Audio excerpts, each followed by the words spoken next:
Yes, sir. Yes, sir. Yes, sir. You're swinging, man. You're swinging, dog. Come on. Come on. Where y'all hiding at, man? Come down to Baltimore, man. I want to get down to that Keystone Corner. That's what I'm talking about. Really? That's what I'm talking about. I've been hearing about this cat been telling me to play down there. Yeah. Buster Williams, he called me and said, yeah, man, it's a great time. Yeah. Brother Fred Moss, it's a pleasure to meet you. Coltrane, Miles, Monk, Bird. Now, we talked earlier, and you told me that you replaced Carl Grubbs. Yeah, there's no replacing. Well, But well, you know, absolutely. But tell me about that experience when you first went to class. What was your mindset knowing that you were coming behind a legend? well, I'll preface that by saying Carl brought me into the classroom and said, Fred, I have all these guitar players. All they want to do is play the Red Hot Chili Peppers. Come and show them what you're playing. So I would go to class and I would watch Carl and I would learn from Carl. I would go home and study it. Then I'd go back to class and say, okay, fellas, this is what we do. So he mentored me for, I don't know, probably about a decade. And then I retired because I was tired of teaching. I just wanted to get on the bandstand and play. So he allowed me to do some concerts with him and just, you know, really brought me into the jazz fold through the back door. And I was really thankful that he did that, because now it has opened up an entire world for me where I'm never bored and I'm never waiting for a band to call me because I can play jazz. Yeah. You know. Now, I noticed that you are playing a little bass. What's your instrument of choice? Guitar. Yeah. Voice. I will not play bass. Not in front of that guy. But yeah, I grew up playing upright bass in orchestras. Yeah. But never was I able to, you know, play jazz with that particular instrument. But Carl brought me on board, and I remember I was practicing one of Carl's tunes. I don't know what he's calling it now, but back then he dubbed it 1926 Love. And I was going over this tune, really just trying to practice intervals and train changes and understand the theory and the fretboard of it. And I've been hanging out with Carl for a minute. And, man, I wanted to say it was 4:30 in the morning because I finally got it. The light bulb came on, and I wanted to dial him. But I said, it's too early for me to call Doc. I can't call him. But it's where I really started to understand the language. And that was probably 15 years ago. But yeah, it's a lifelong pursuit, and I really am indebted to him for mentoring me. Now, are you a native Baltimorean? Shreveport, Louisiana is where I'm from. Yeah. And but I've lived here in Baltimore for 32 years now. Yeah, yeah. As a professional musician, playing with top 40 bands, rock and roll band, funk bands, and jazz. Now, before you met Carl, who were some of your musical influences? Well, I mean everything. I mean, you know, my father was a minister of music and a collegiate professor. So from Franz Liszt, yeah, you know, to you know, Jean Lupani and Alan Holdsworth, Frank Zappa, Joni Mitchell, and then George Clinton. Yeah, yeah. You know, Take Six. Man,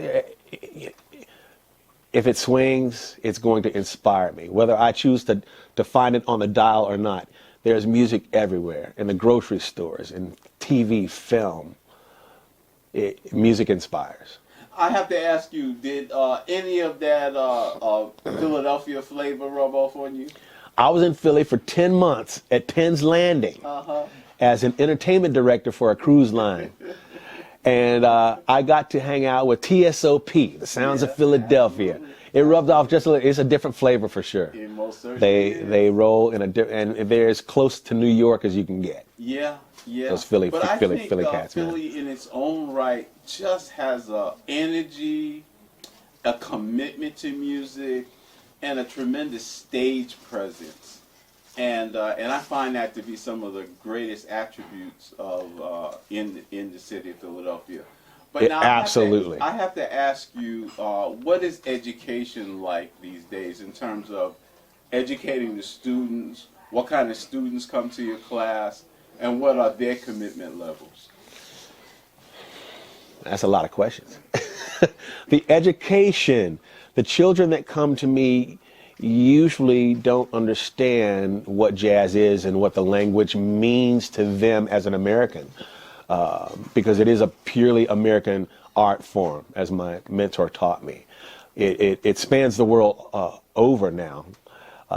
You have great Japanese and Russian jazz musicians that can hang with Americans, but I digress.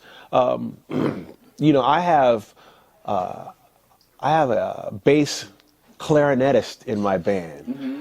You know, I have a violinist in my band now. He's only classically trained, but now, you know, we started learning giant steps. Yeah, I think the kids are curious. They want to be exposed to something that they haven't been exposed to. And it just turns out that jazz has to be passed on. You can get turned on to it by listening to it, I suppose, but it's usually passed on by mentor, by teacher to the student. Yeah. So it is my commitment to take what Carl taught me and what I'm still learning and pass it on so we can keep that music alive. Carl would always say, the dumbing down of music, it's killing us. Yeah. So the type of students that we're getting, they're smart and they're curious, but we want to keep that edge and that commitment to jazz and you know. Yeah. You know what it's like, man. Absolutely. So you know finally, what is the biggest takeaway that you got from Carl Grubbs? Freedom! I don't wait for bands to call me. I can play solo now.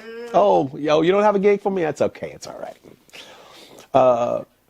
I'm a kid in a candy store because I've been playing for such a long time professionally already. Yeah. But when I found jazz about 15, 18 years ago, wow, I don't know anything. I know there's so much more to learn. Now I understand how I can still be old but vibrant. Exactly. It's okay. Exactly. I'll hit 60, I'll still be learning. I'll hit 70, hit 80, Lord willing. Jazz is a rabbit hole. Indeed it is. So, you know, the word jazz master, I never really understood that.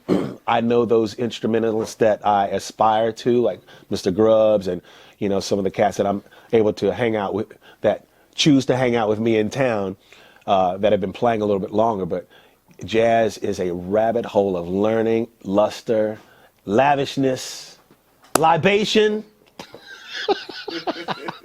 Fred Moss, y'all, I'm sorry I'm so crazy, but I do love it. I love it, and I appreciate the opportunity to still play it and teach it. Fred Moss, thank you so very much for your got it, time. brother. I really appreciate talking with you.